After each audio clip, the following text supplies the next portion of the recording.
So this is the plan. But I want to start just by asking, what is quantum cosmology? And quantum cosmology is simply the idea of applying quantum mechanics to the entire universe. And so I must say, we still don't understand how to do this.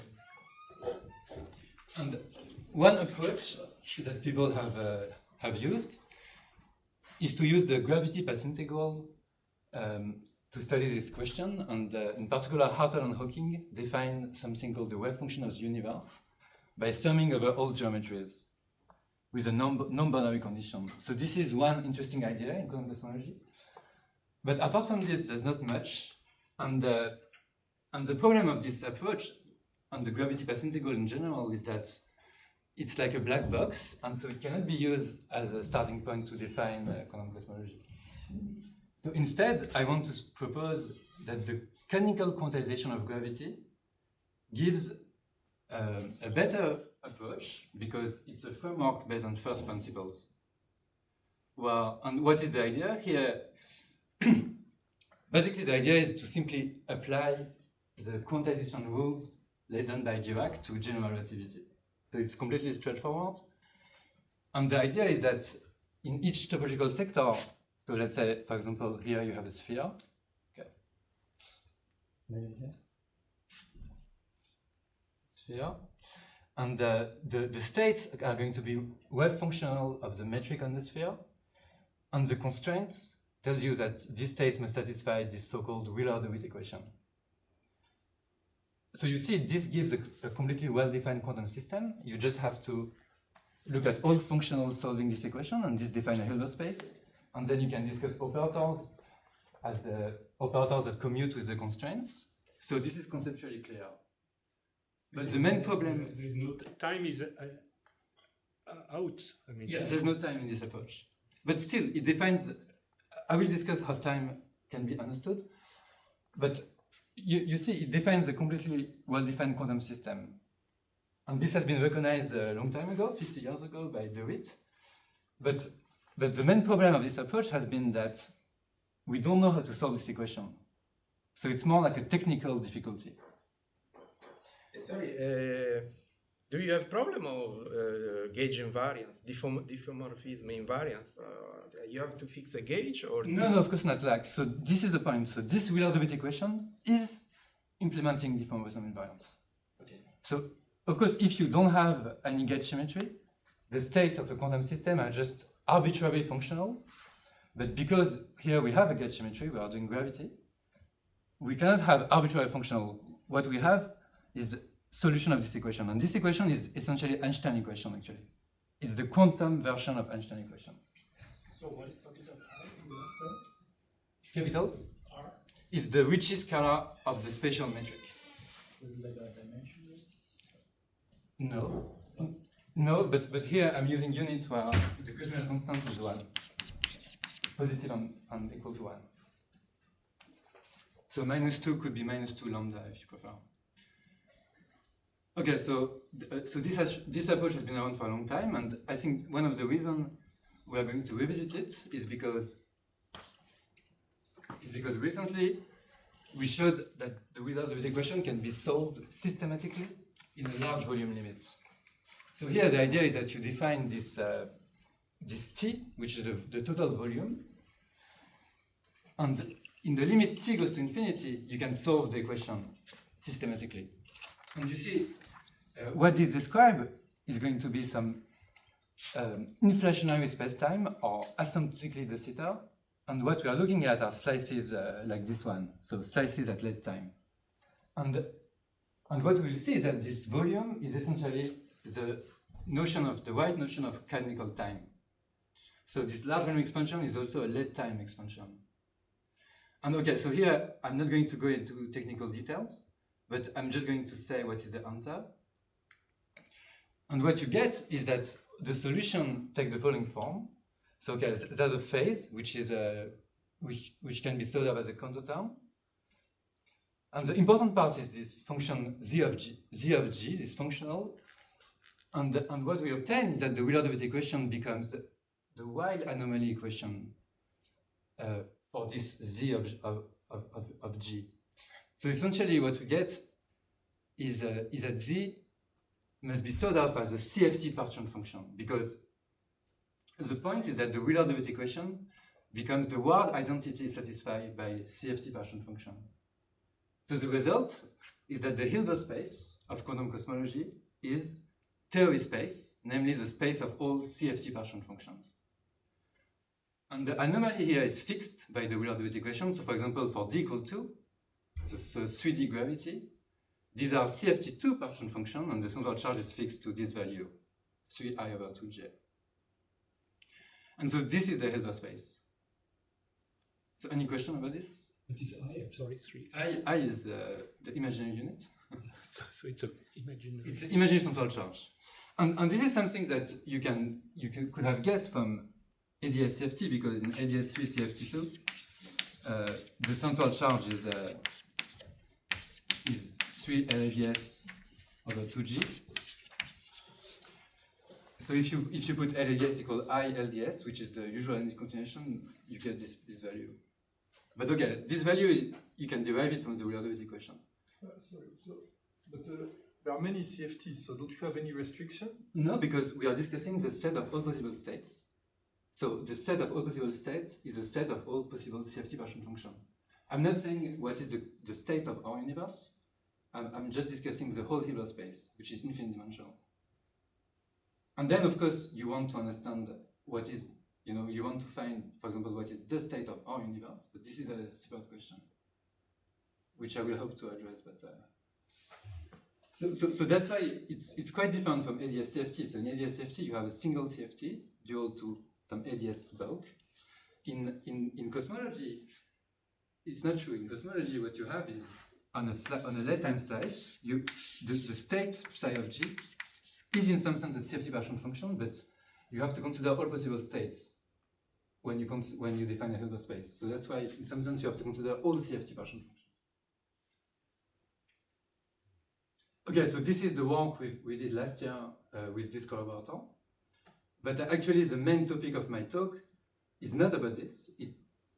If you want, what we are going to do here is to try to go beyond this late time limit. So basically, the hope is to describe the state at finite time, and I will explain how this can be done. Excuse me, I'm a bit lost. So yeah. If you sum over all these partition functions, psi of G, then doesn't it reproduce the path integral for gravity, sum over all metrics? No, because first of all, if you do this sum, it's ill-defined. So actually, yes. What Hawking said is that what you're summing over in the Hawking proposal is very specific geometries which have no boundary in the past. Here, there's nothing like that. Here, I'm doing the canonical formalism. There's no reason to sum over all these psi. Like actually, the Hawking sum over all geometries will just give one specific psi if you want. And actually, this is something we'll see explicitly. So the Hawking state in this context is a special state in the Hilbert space. It's a state that is quite interesting because it's defined purely geometrically. But from the canonical perspective, there's no reason, it's not particular.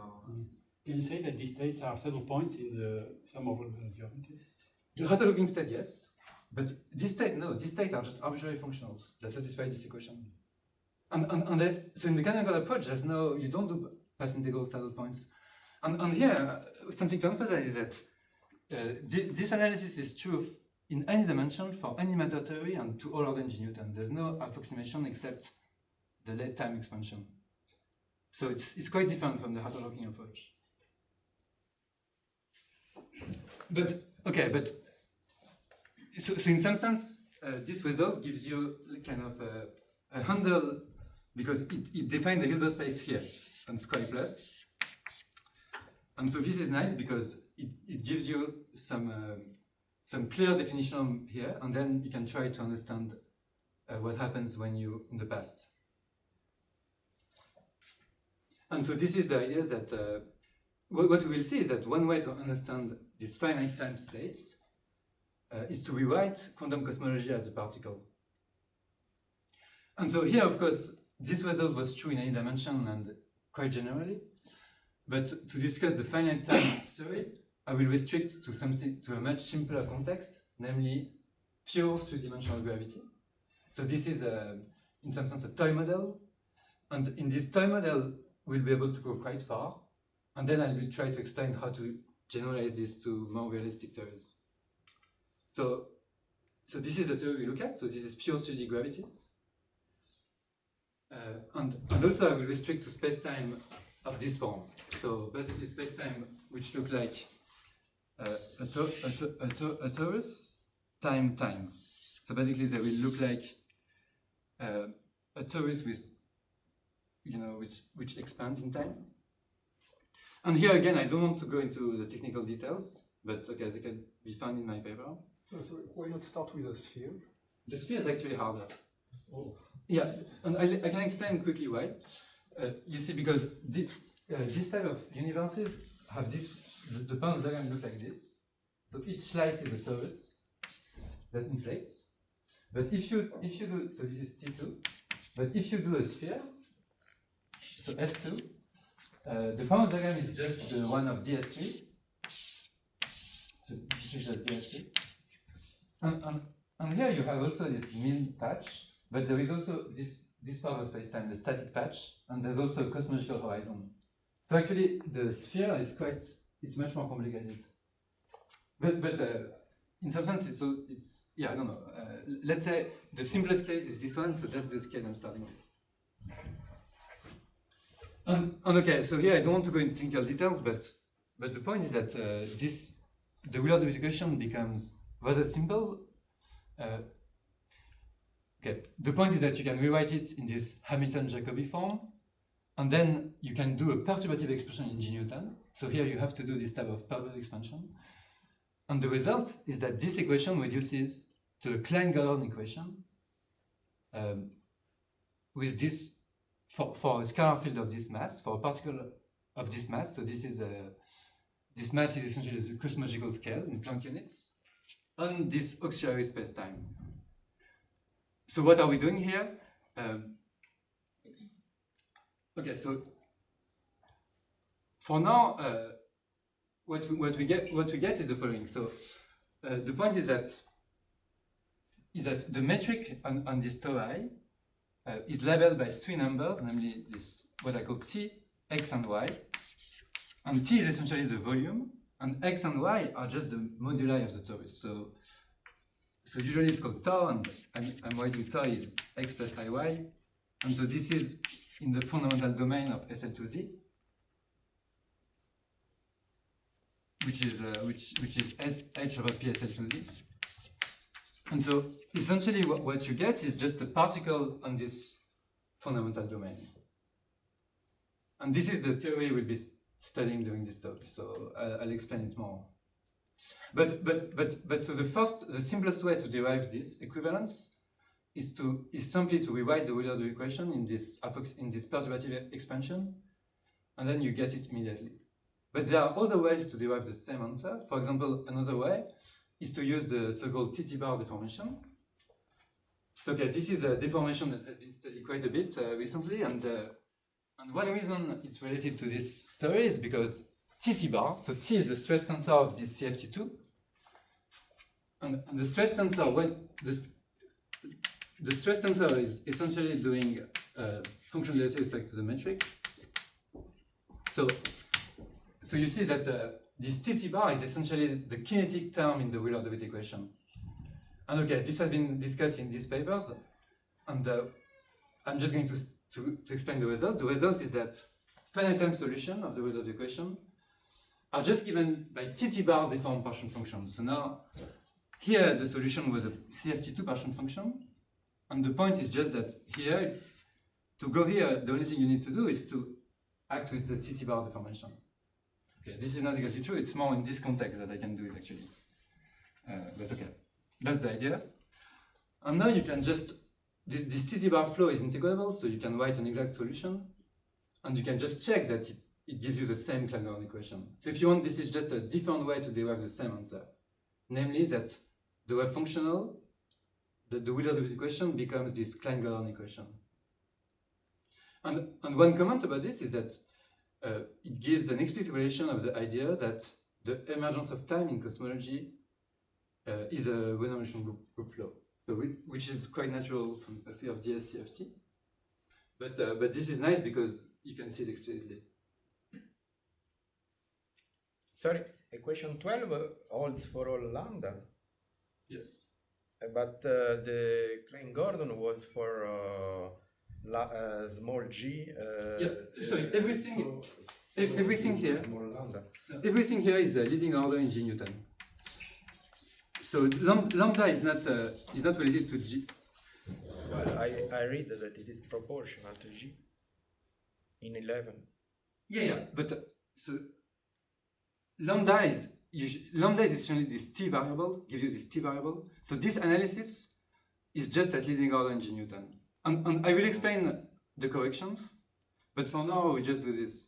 And actually, yeah, let's say this approach only works at leading order in G Newton. And the point is, okay, one of the difficulties in this Wheeler-DeWitt equation is that, yeah, maybe I should have emphasized this a bit, but you know, it's an equation like this. So you have delta G squared plus dot epsilon psi equals 0. And you see, this equation is an equation in an infinite number of variables. That's one of the main difficulties of this equation.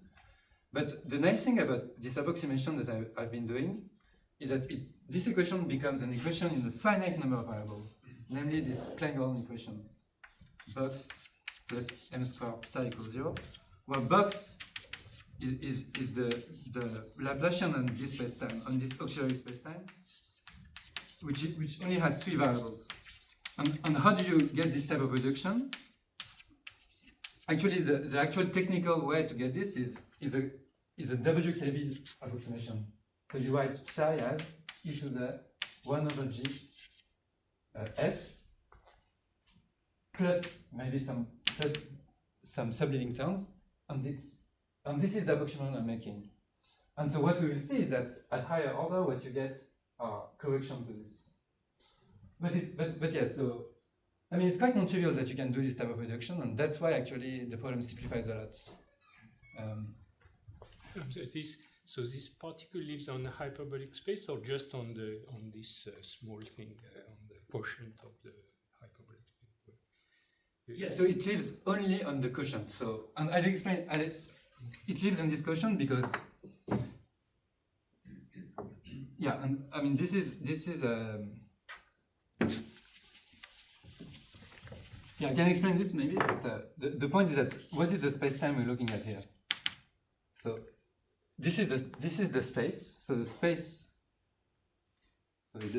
looks like this. So this is just the metric on the torus with moduli tau. And the point is that if you do the transformation tau goes to gamma tau, where gamma is the usual SL2R element, for example, you see that this can be compensated by a transformation of the form UV goes to UV gamma. But since we have this periodicity condition, U plus 2 pi, V is V plus 2 pi, this is a valid diffeomorphism only when gamma is in PSL2Z. And so you see all the elements. So basically, this shows that PSL2Z is a gauge symmetry because the spatial diffeomorphism are gauge symmetries. So that's why it lives on the quotient, not on H. Okay, so and actually there's another way to derive the same result based on the path integral. So this is even simpler. You just look at the metric we look at have this form. So this is the spatial metric and the time component. And if you just evaluate the Einstein-Hilbert action on this, you get the action of a particle on the same space-time, on this auxiliary space-time. So from here it's clear also that at leading order, the point is that you can take this t to be only a function of t. So this is the non-trivial thing that allows this reduction, and then you get you get this particle. Okay, so the point is that at leading order, So this expansion like show we understand it as like a semi-classical expansion, Yes. like triggering like infinite central charge. There's no central charge here. Yeah, I'm just solving the Wheeler's equation in expansion in G Newton. That's it. Actually, this is the one nice thing about this canonical approach is that there's no assumptions. I'm just everything is from first principle. I'm just solving the equation in the expansion G Newton. But okay, of course, now this is just at leading order in G Newton, and actually there's at least let's say the leading correction at one loop are actually important. So I'll just discuss them quickly. The point is that so at leading order you see psi is this phi, so this Klein-Godet field. But at one loop you can do the computation also, and you get this prefactor. It gives you some Virasoro prefactor. Okay, I'm not going to go into the diversion, but you can find it in my paper. But and this prefactor is quite important because then, for example, you can check that the Klein-Godet inner product, which is the natural inner product for this Klein-Godet field, becomes the expected inner product on square plus. So on square plus here, like the natural inner product is something like this: is to integrate over all metric. And then what you integrate is just psi of G squared, right? So this is what you would like to be the inner product. But of course here there are some gate symmetries, so you need to divide by the volume of G times Y. And of course this is very familiar from string theory, and what it gives is this inner product here. So what you get is, after gate fixing, you get the partial function of this BC goes CFT. And you see, like this term here exactly cancels the square of this, and that's why this inner product becomes a Klein-Godet inner product. Okay, this is just a consistency check if you want. That the natural inner product, which is fixed by consistency with the Hamilton constraint, essentially, is also the inner product we expect. Okay, this is a more technical thing. But now, okay. Now let me tell you what we can do with this and why this gives a nice framework to understand quantum cosmology. So the first thing that you have once you have this particle is that like this type of spacetime become particle trajectories. Okay, so here this is the spacetime, and they look like this. So they are just inflationary spacetime that start at a singularity and go exponentially. And one thing we will be interested in is this Hartle-Hawking state. So this has been discussed actually by Castro and Maloney in this context. And the point is that here, in general, you have this Lorentzian spacetime, but to define the Hartle-Hawking state, you want to sum over all this spacetime, but only the one that can be continued to Euclidean signature and with a no boundary condition. And okay, this gives you, you know, like this gives you this so-called SS2Z family of geometries. Like, and the point is that one way to think of this spacetime is just that if you have a torus, so this is just the boundary torus. This smooth Euclidean spacetime are just all possible ways to fill the torus. So now the full spacetime is just a filled torus. But of course, if you fill the torus with this cycle A, and then you have another cycle B, or this cycle B maybe, you could also fill it with any linear combination of the two cycles. And that's why you have these MCD geometries, but okay, we'll discuss this more. I just wanted to mention this here. But the point is that, so any trajectory, so any particle trajectory here, gives you a space-time that solves the Einstein equation. And so there is a one-to-one correspondence between like this trajectory and these classical space-times. And I'm going to give some examples of this. And in particular, a nice representation of it is in this Artin-Villard. So the point is that, you know, basically what we get are trajectories on the fundamental domain of SL2Z. So this is, I draw the fundamental domain here. And for example, the M01 geometry, which is the leading, okay, so here, this trajectory in particular are the ones which are Euclidean, so because we will discuss the Hartog state, and you can show that the Euclidean condition tells you that the trajectory must start at I infinity. So basically you get vertical trajectories like this. So the leading one is this one. So it goes to this point, for example, the point tau. And now if you want to get a different trajectory among this MCD family of geometry, you just have to act with one of these SL2Z elements, ABCD. So if you act with this element on the M01 geometry, you'll get the MCD geometry.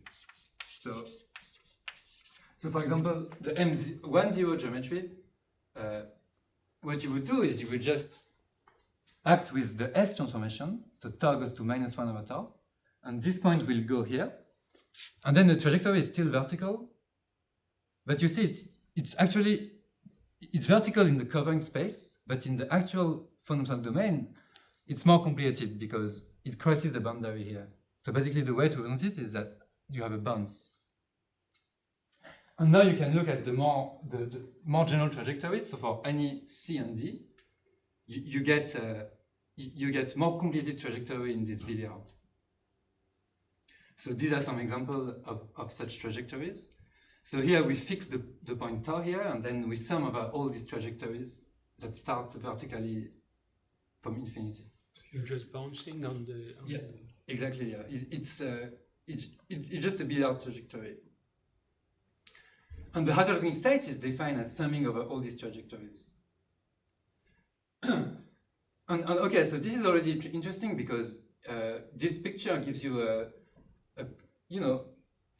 a new kind of way to understand these geometries as trajectory in this billiard. And you see, like, the dynamics is quite intricate, so there are quite non-trivial trajectories. They're chaotic. Yeah, exactly. They are quite chaotic.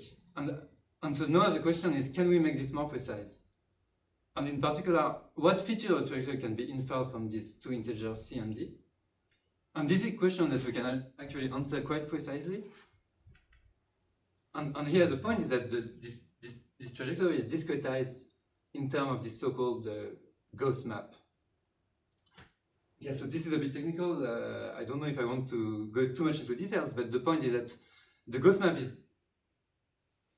defined in this way. So here this is the integer part or floor function. And this Gauss map is related to the theory of continued fraction. And of course it's related to SL2Z also, and that's why it appears here. And the point is that such a trajectory corresponds to a decomposition of this SL2Z matrix into generators, which is equivalent to a continued fraction decomposition of C over D. So for example, for C, D equals 513. Okay, let me tell you the procedure in this example. So you start with C D equals 513, and this is a trajectory. And the procedure is that you just iterate the Gauss map. And the Gauss map, when you start with a rational number, will always give 0 after a finite number of iterations. So here there are 4 non-zero values.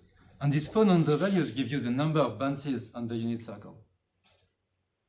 And the trajectory is infinite, but it bounces only a finite time on the unit circle. Sorry? I would guess it bounces infinitely many times. A generic trajectory would do that, but here we're only discussing this kind of no boundary trajectory. And here we start with a rational number, and it's only a finite time. And actually, it's even better. Like these values give you also the position of these bounces, because they are exactly the places these bounces intersect the real axis. So in some sense, you can think of the Gauss map as a discretization of the dynamics. And that's why you see some chaotic feature. Like the Gauss map is known to be chaotic, ergodic, and actually exponentially mixing. So it's essentially the most chaotic you can get. And this must be viewed as a discretization of these trajectories. I'm sorry, I'm lost again. Yeah. So the particle, when it does these bounces, they are fictive because these are just it just goes again around the torus. So I imagine that these particles that bounce many times are trajectories that go many times along the two circles of the torus.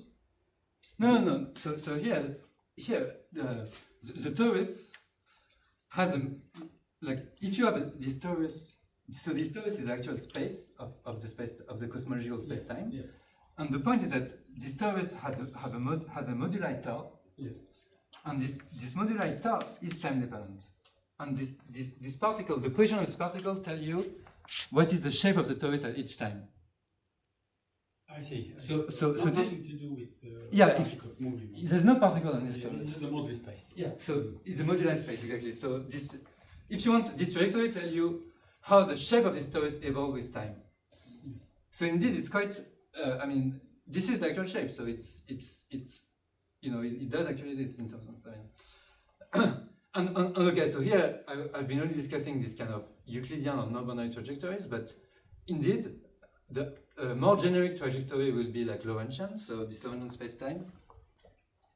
Yeah, so the Harder-Going state is defined as the sum of these trajectories, but more generally, you want to consider Lorentzian space-time that are not smooth in Euclidean signature, and this corresponds to irrational trajectories. And indeed, they will have an infinite number of bounces in general. And actually, Artin used this billiard to give the first example of a dense geodetic on a Riemann surface. So you can use this type of ideas to construct a dense geodesic, and the generic trajectory is actually dense. And so this suggests an interesting avenue to study also the Lorentzian singularity, but yeah. Yeah, okay, so this is all for the so-called, what I call the first quantized version of these particles, so to think of this space-time as particle trajectories. But actually we can do better, and by going to the second quantized formalism. So, okay, any question about this? Okay, so let me go to the second quantized formalism. And the point here is the following, is that since we have shown that quantum cosmology reduces to a particle, okay, one way to say it is that the Wheeler-DeWitt equation is the BRST constraint of a world-line theory. So this is just the Klein-Gordon equation in the space-time of the particle. And of course, when you have a particle theory, you want to do it's better to look at the second quantized version for many reasons. And so here it's very easy to do. You just have to, the second quantized theory is just a free scalar on this space. And from the perspective of gravity, this is really like third quantization, if you want, where you consider arbitrary number of universes. And this has been discussed in these papers, but okay. And so here, you know, just the usual way you would quantize the scalar field in such a space-time. But this theory is quite interesting for a reason I will explain. Okay, so this is just some technical things. So what you would do, you would decompose this in modes. So let's say time mode and space mode. You can solve this equation and you get Hankel functions in time. But in space, what you get are eigenfunction of the Laplace operator on this manifold, on this modular surface. And so what you get is this kind of well-known spectral decomposition on the modular surface that has been discussed by Roelke and Selberg. And so in particular, what you get is that you get this orthonormal basis for the spatial mode with two parts, a continuous spectrum consisting of Eisenstein series and then a discrete spectrum consisting of on mass cos forms. And so you get, so these objects appear here naturally as quantum states in pure three-dimensional cosmology. And okay, they have some very interesting number theoretic properties, but okay. I won't have time to discuss this, I think.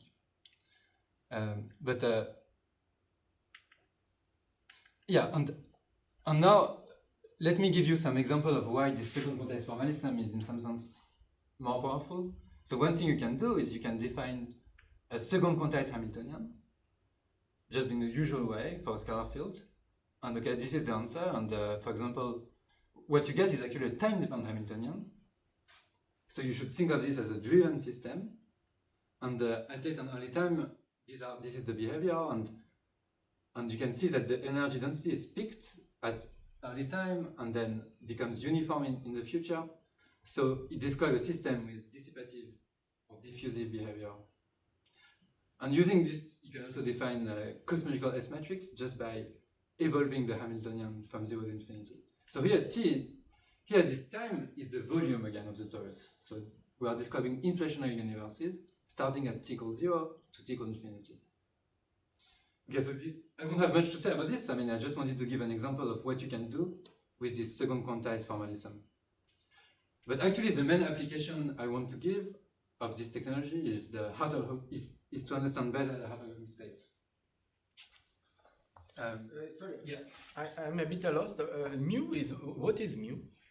Mu is just the spectral parameter. So the point is that okay, spectral parameter. I mean, physically, what it represents? Yeah, it's just the following. Like if you quantize a scalar field in a flat space, for example, what you would write is something like this, right? You would write integral dk ak dagger eikx plus h, right? Okay, it's k. And k is mu here. Okay. It's just that, yeah, because the space is more complicated, it's the Fourier decomposition, the analog of the Fourier decomposition is the spectral decomposition. This function E are eigenfunction of Laplacian of the... Yes. So there are the Eisenstein series. So the Laplacian of this is 1/4 plus mu squared.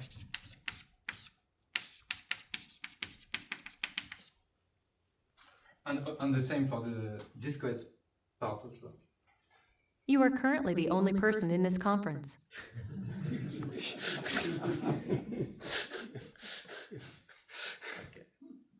But yeah, so what I want to discuss, I mean, one I think nice application of this technology is to understand better this Hartle-Rogin state.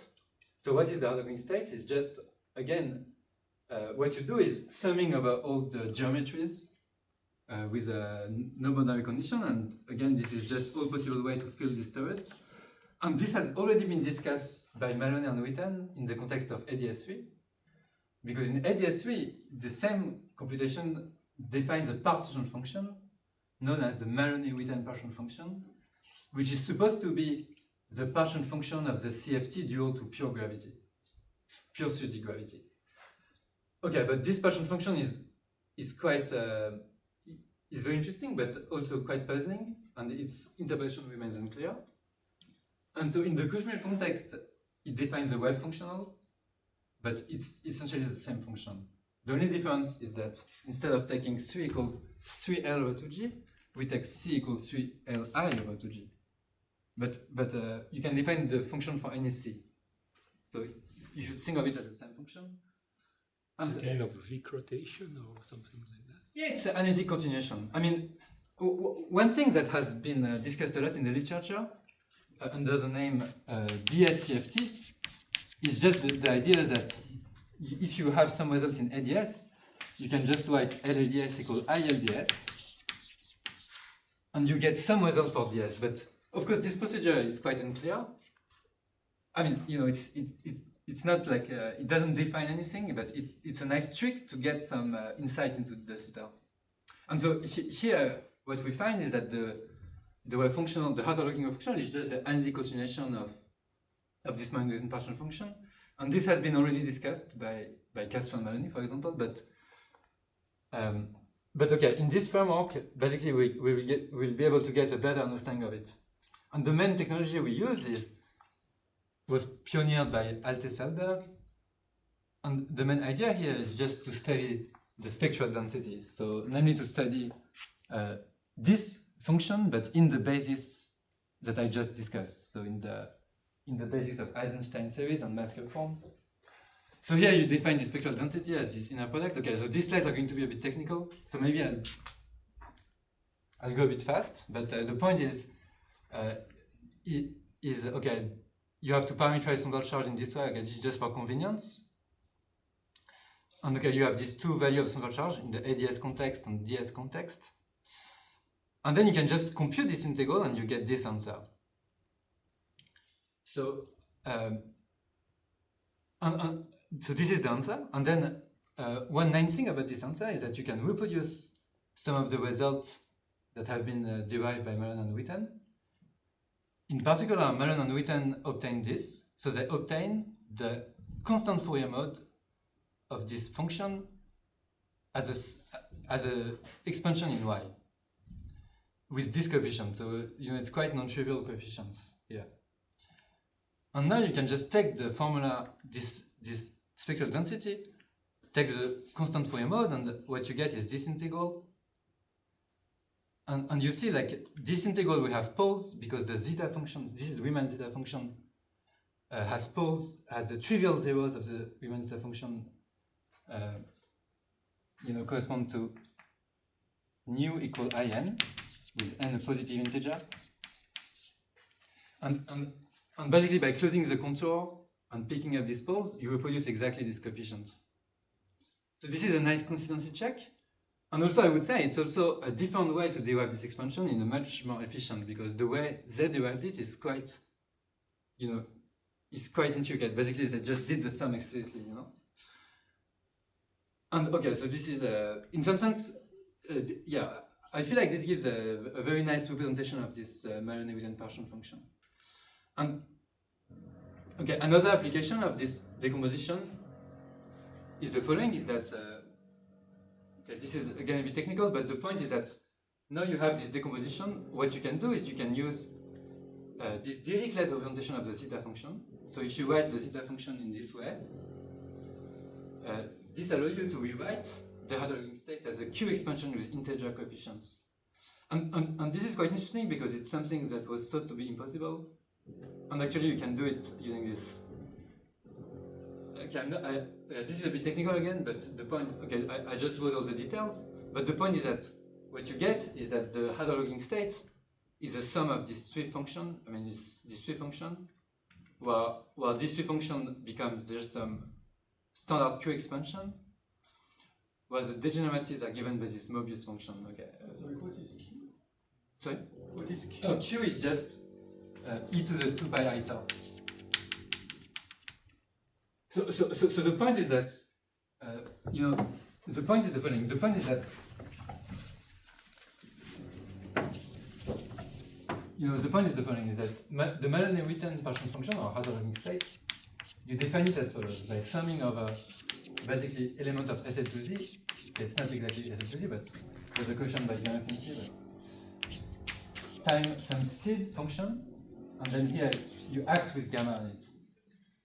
And this seed function is just is something very simple. It's just essentially Q minus C minus 112, and then there's a one loop factor. Okay. So of course, like, this function is just a Virasoro character. It's the vacuum Virasoro character. But when you sum over all images, you get something very complicated, because Q is e to the 2 pi I star, but when you act with gamma on this star, it gives something very complicated. And so basically it's very non-trivial to rewrite the whole thing as a Q expansion, so as a sum of a powers of Q. And this is possible using this decomposition. And this is what you call these automorphic functions. This psi or HH. Supposed to be invariant under. Yeah, exactly. So this sum enforces invariance under PSL to Z. So this is where the automorphic part is, if you want. But okay, what I call automorphic is just the fact that what we're discussing is this quotient. So if you discuss this quotient, the function and this surface are by definition automorphic forms. But okay, yeah, this is a bit technical. I just wanted to show that you can really get some interesting results using this technology. But then you obtain something which looks like a partial function of some CFT. Exactly. Do you have an interpretation for that CFT? That's very interesting treasure direction. I don't know for now. The only thing I can say is that it's not an actual CFT, because this mu, so mu is the Mobius function. I will discuss it soon. This mu takes negative value. Actually, mu is valued in -101. So because there's a minus sign, it cannot be just. It's probably not a standard CFT. Not unitary. What? Not unitary. Not at least not unitary. You already took the central charge to be complex. So yeah, exactly. So maybe it's not unitary. I agree. It's possible. But one way I want to think of it, instead of thinking of it as a partial function, as a partial function of one CFT, I think it's better to think of it as an average of a CFT, where the average is taken with this Mobius function. And I will explain this. The point is that you can see that the way these parameters appear in the conformal dimension are always by multiplying this parameter b, for example. Or yeah, okay. It will become clear when I discuss what is this Mobius function. So the Mobius function, yeah, is defined as follows. It's just -1 to the k if n is a product of k distinct primes or 0 otherwise. And so these are the first value of it, and you can see it has some like pseudo-random or chaotic behavior. And this function is actually central in number theory, and it's related to distribution of prime numbers. And one of the main things that number theorists, the way number theorists think about this function is essentially as a random walk. So this function behaves as a random walk, and basically you have this result that is a conjecture. And the reason this function is central is, for example, this equation here, this result, is equivalent to the Riemann hypothesis. To the hypothesis? Yeah. Yeah, this is equivalent to the Riemann hypothesis, and this is one of the reasons number theorists study this function. Because the Riemann hypothesis is equivalent to saying that this function is a random walk, if you want. So if the Riemann hypothesis is wrong, this is O would be larger or something like that? Yeah, it's equivalent, so. And you can do more, like for example, there are more conjecture. For example, this Mobius randomness hypothesis by Sarnak. You know, it's the idea that in any sums, mu of n will behave essentially as a random variable, even though it's completely deterministic. In some sense, okay, you know, this function is quite interesting in number theory, and the fact that it appears here as a degeneracy suggests that the correct interpretation of this is really as kind of a random average. But okay, I'm not sure. I mean, the only thing I can say is that you can rewrite this state in this way. So mu is, I mean, why do you call it a degeneracy? Maybe I mean. Yeah, degeneracy because it appears in front. So you know, when you write a partial function, you would think of, you know, you would write it as sum of Cn q to the n or something like this. I mean, of course, it's automorphic, but q bar to the m. You would write it as like this, and then this Cnm is this mu. Yeah. So okay, so that's why negative is not so good. Yeah, exactly. Negative is not so good, but one way to think, I think one way to think of it is that it's not really like a single CFT, but what you're doing is averaging over CFTs with this mu function. But okay, I don't know. Like I don't have a good physical intuition of this. The only thing I have is this expression, this rewriting of this autologging state. Sorry, so B and Q here are continuous parameters, right? Related to the central. Yeah, exactly. They are just parameterization of central charge. So, and you see, this parameterization is related to Liouville theory. I mean, it's like a Liouville parameterization. But yeah, I'm not sure what to make of this at the moment. And you have two different things. You have psi and chi. So what's the difference? No, yeah, it was just because you know. I mean, it's just because this is the definition. The hypothesis is defined as follows, where the seed has this form. So you see, you can write this seed as a sum of 4 terms, so minus q bar, minus q bar, plus q bar. And so what you get is essentially a sum of four different terms that are separately modular invariant.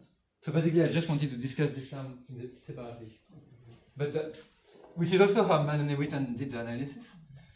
But of course, it would be more interesting if, in some sense, the final answer should, in some sense, combine them in a nice way. But, like for example, if you finding a CFT that would give you this, maybe it would combine them in a nice way. But I don't know.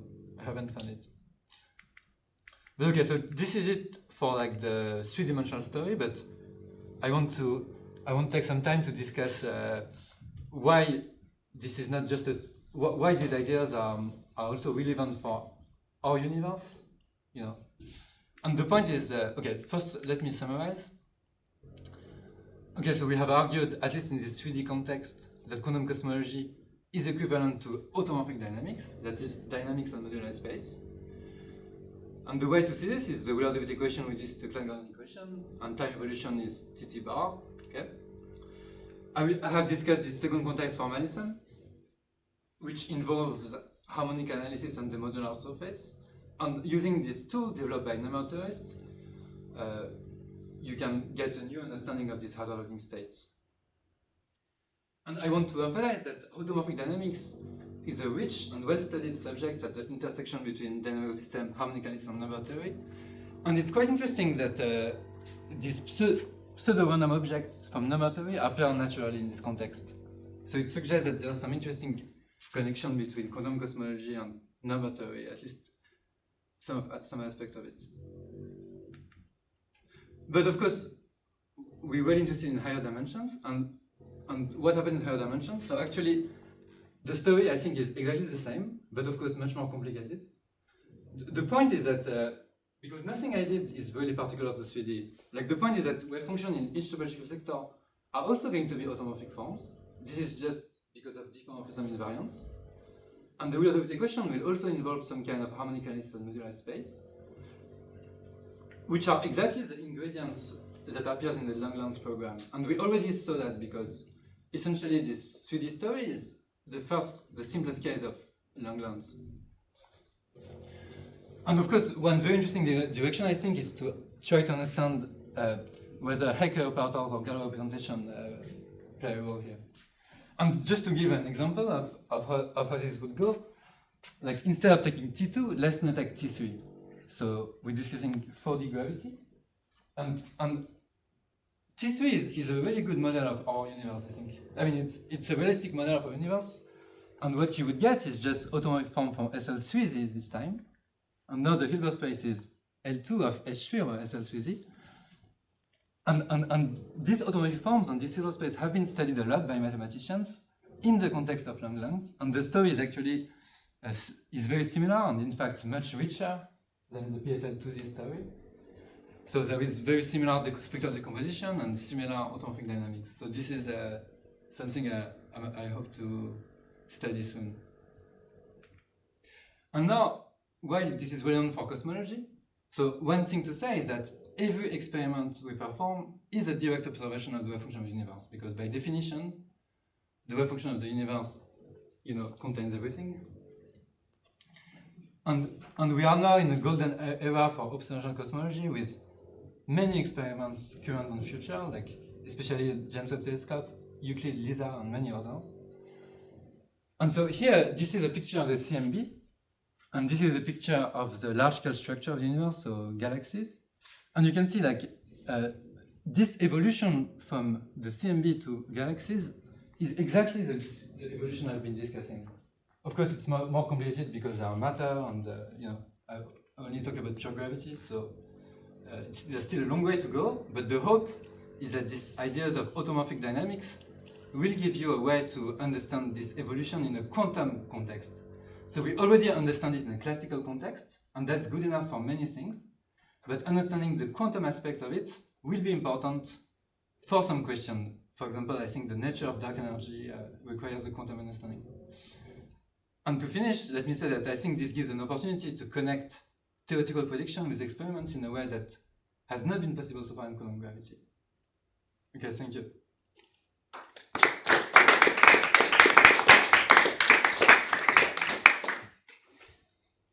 Are there more questions? I have a question about the analytically continuous Maloney-Witten partition function. So it's very special that you find integer, like a Q expansion with integer genesis. So how does that work? Because like in the ADS version of Maloney-Witten, I don't think you do. No, I do. It's valid for any values on charge. And so what went wrong, right? Because in the Maloney-Witten paper... There's nothing wrong, just that Maloney-Witten never proved it was impossible. They just suggested it would be hard. And one thing I must say is that there's one small... yeah. I'm not sure, but like if you just take the Maloney-Witten partition function and then you look at the spectrum, it's continuous, right? No, it's not. And that's what I'm saying. I mean, it's not clear. You can write it as a continuous spectrum, but it's not clear. the thing that is clear is that it's non-positive. Just because you have this -6, this is clear. But the continuous thing, you know. So you're saying that it's not true that Maloney-Whittle has a continuous spectrum? I'm putting this into question. But one thing is that I don't think it's settled now. One reason that I kind of one limitation of this approach. One thing I haven't done is that the problem here is that actually it's only the adjacent part of the spectrum. Yeah. So if there was no mass scale form contribution, then I would say indeed the density is not continuous. But because there are mass scale form contributions and actually they are non-zero, then then I cannot say this. Okay. So it's still a bit unclear. But yeah, I think it's quite surprising, and the point is, I think this spectral decomposition, you know, like it's one thing to say is that this decomposition is extremely weird, exotic, and one reason is that here you're summing over all integer ML and AD with this conformal dimension. So basically, this spectrum has accumulation points. So of course, in some sense, if you allow for crazy spectrum, I don't see why you should not be able to rewrite it as a sum, as a discrete sum. I mean, there's no. I mean, in principle, you could think of something crazy. I don't know. But okay, I don't know.